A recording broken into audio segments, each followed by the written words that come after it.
কাজের একটা মেসেজ আসবে ভেবেছিলাম, হয়তো ভুলে গেছি।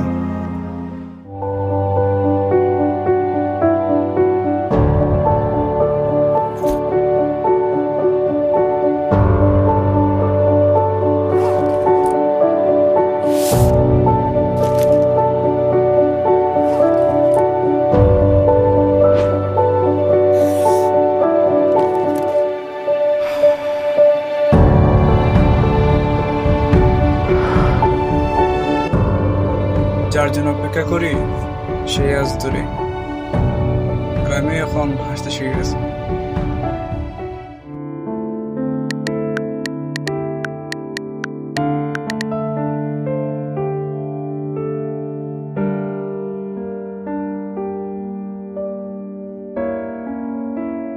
মাঝে মাঝে মনে হয় মানুষ শুধু প্রতিশ্রুতি দেয়, কিন্তু সময় রাখে না।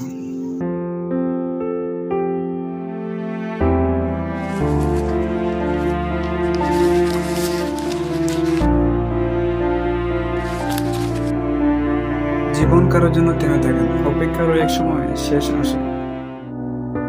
শেষ প্রতীক্ষা কখনো মানুষকে ভাঙে, কখনো মানুষকে বদলায়। যে ছিল চোখের স্বপ্ন সেও আজ স্মৃতির গল্প হয়ে যায়। সময় কিছু বদলে দেয়, যে ছিল একটা সময় আপন সে একদিন পর হয়ে যায়।